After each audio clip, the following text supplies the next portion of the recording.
Well, hello, thank you for joining me today again on the Church History Trail. And we're continuing here at Ballycarry. And we're going to look at a minister who's buried here in the old ruined church. It says here, erected in memory of Reverend Edward Bryce, 1569 to 1636. And you can see the Scottish flag there.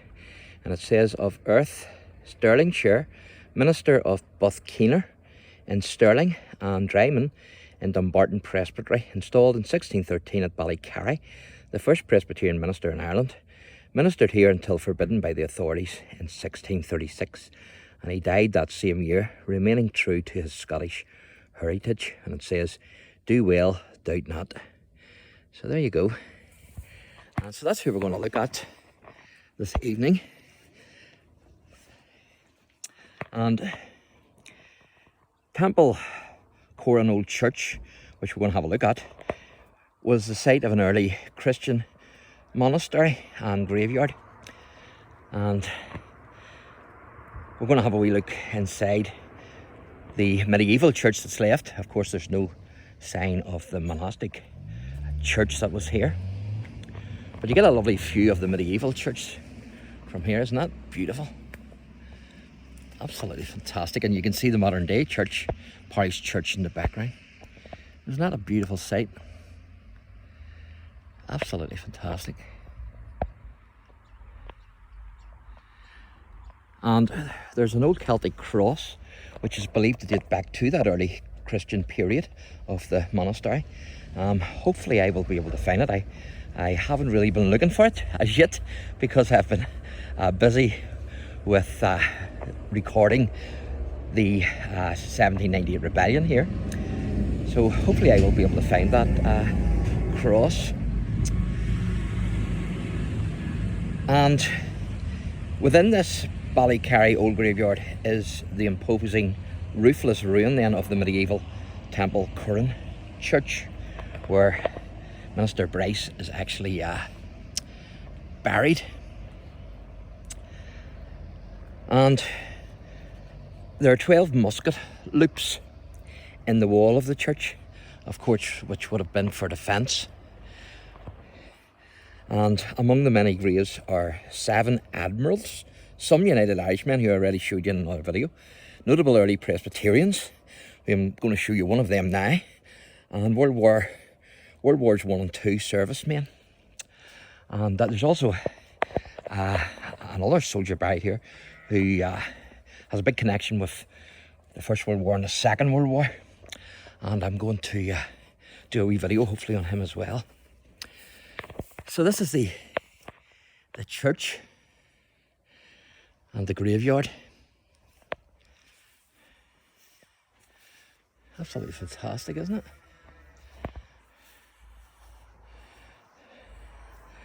So I'll take you in, and that's I would assume that's the musket loops that I mentioned. Oh, I should have lost my phone in here. I don't know if you can see anything in there. I can't. Maybe it's very dark. I have no torch with me because the batteries are done, unfortunately. But I would assume that's the musket loops, and that, of course, was for the defence of the church. So I'll take you in and show you the minister's grave here.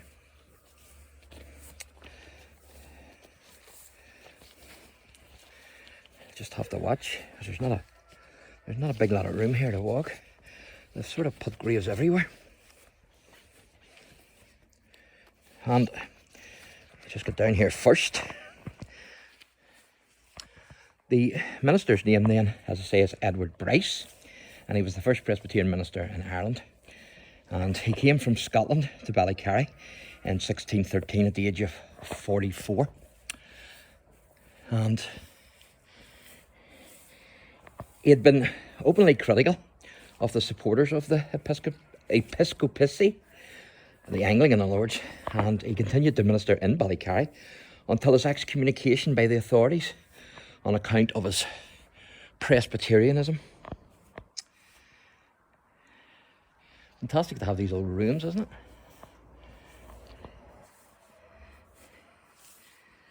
And so He, as I say, he continued to minister here until the authorities excommunicated him not long before his death in 1636.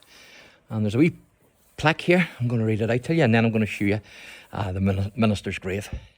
Just see if I can let you see that. I'm not going to read all this now. You can pause it and read it yourself, but I'll read the top part. Temple Corran Church. The ruined Temple Corran Church is a medieval building erected on an early Christian enclosure site.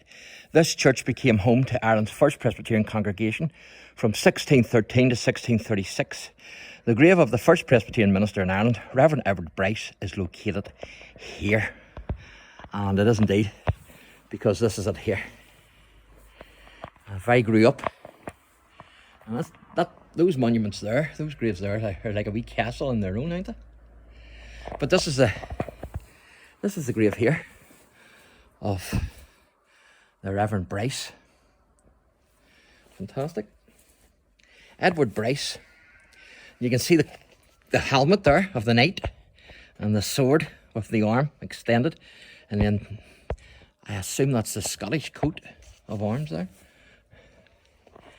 And it's hard to read, but let's see if I can get a go.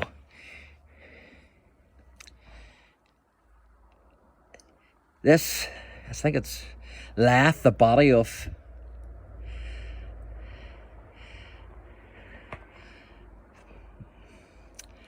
let's see, of God, servant of God, I think that is, yeah, servant of God, Edward Bryce. So you can see that. Edward Bryce, who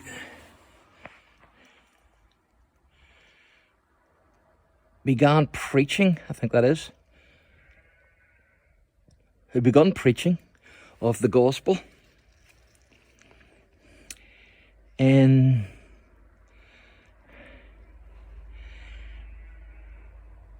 I'm not sure what that says.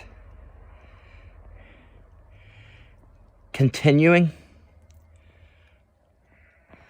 success. You could maybe read that better than I can. And in 1636, that's the year he died. You can see that plane.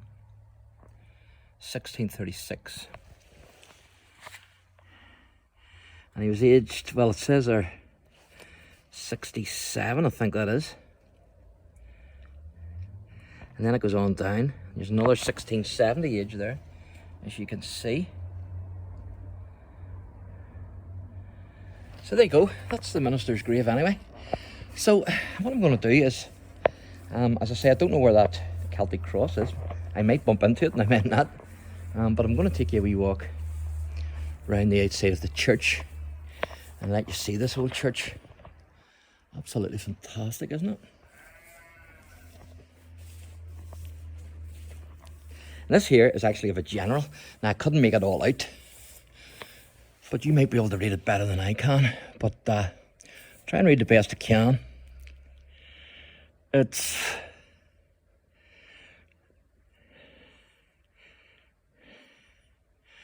let me see, Philip Fletcher, I think it says. Yeah, Philip Fletcher, late captain in the, I can't make out what that is. It's initialed CAGS, I think, who died on the 28th December at Belmont, I think that is, in, let's see, what is that?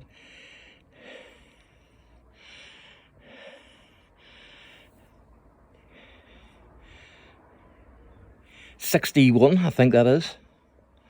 No, it wouldn't be, well, I'm not sure. It looks like 618, but it's certainly not that.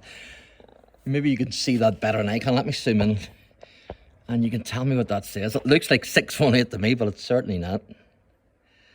I think it's 61, I'm not sure. It's either 61 or 18. I'm not too sure, but maybe you can see that better than I can. That was safe. His wife as well, I think, of Philip.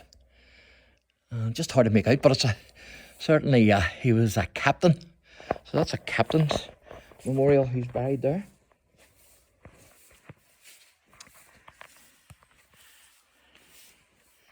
So I'll take you a wee walk around the outside.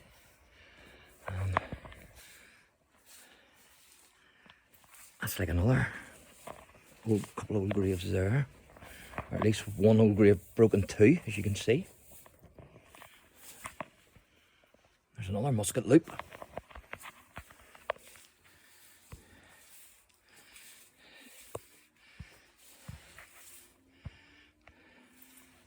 That's John somebody, 1819 I think, or 1840, I'm not too sure. It's another musket loop. Because of course the Presbyterians had to defend themselves from the government troops, didn't they? Whom they were fighting.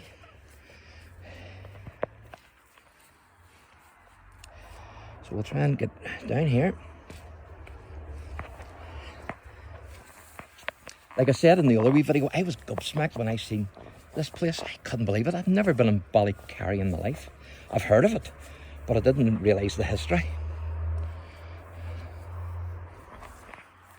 Absolutely fantastic. And I'll have to keep my eye out for that Celtic cross. I would like to get it in this video, but I don't know where it is. There's them musket loops I showed you. Crazy for a church to have musket loops, isn't it? It would remind you of the westerns, where the cowboys are on the ranch in the house, and they've got the musket loops to shoot the Indians. That's what it would remind you of.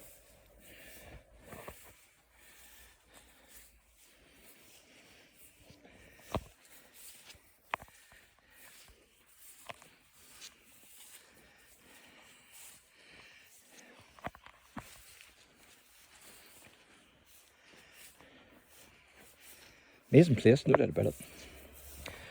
So if you're into history and you are near this area, why don't you get yourself here and spend a Saturday and do loads of history? And I can tell you there's loads of it here.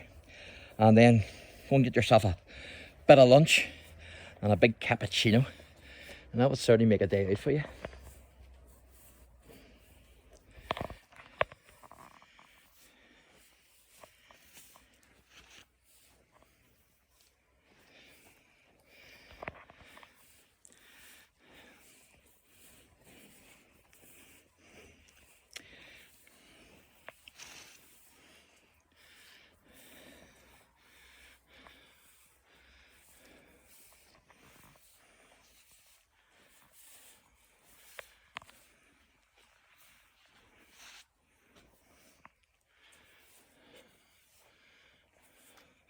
That looks like an old grave there.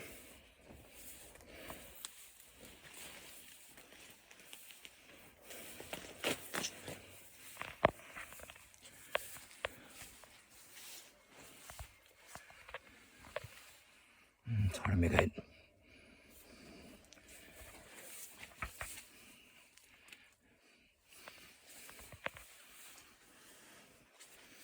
Unfortunately,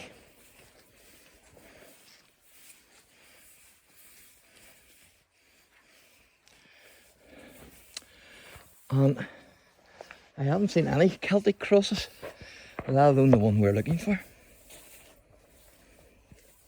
Unfortunately. You have to watch where you're walking here, because as you can see, the grass is very grown up.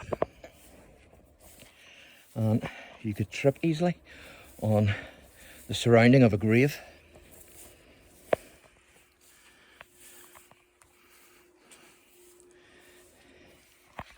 There's the window of the church.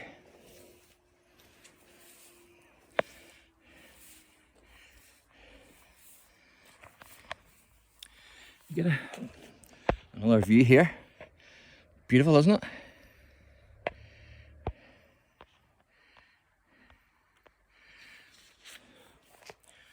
And I'm going to show you the church here.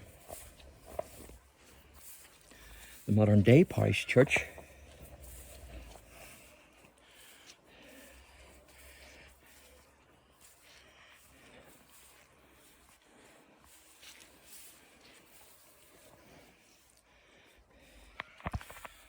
graves there. I've seen better days.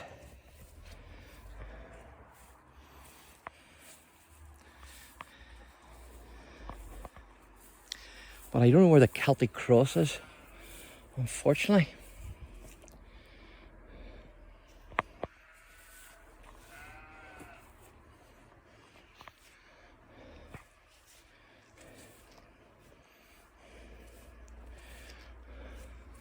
But that's the modern day parish church there. So it is. So I'll have a wee look behind this hedge here and see if I can see the cross.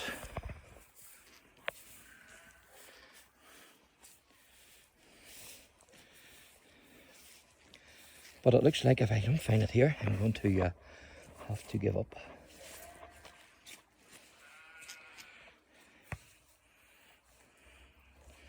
You just have to watch where you're walking here.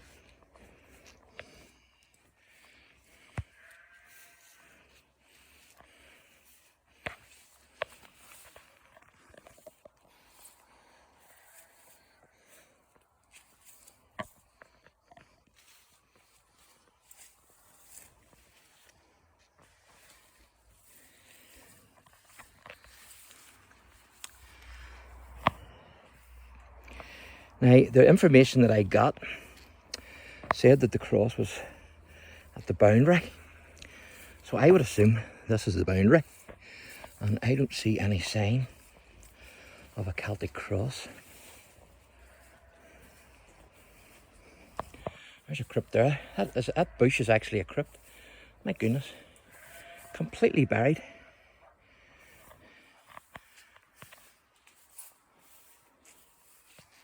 So I don't see any Celtic crosses, unfortunately.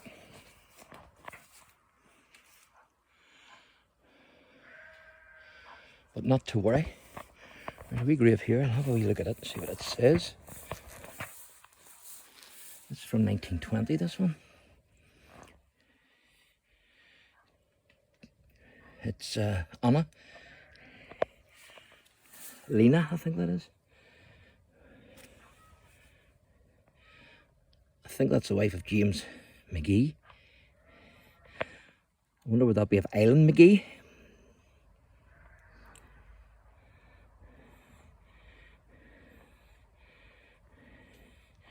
There you are anyway.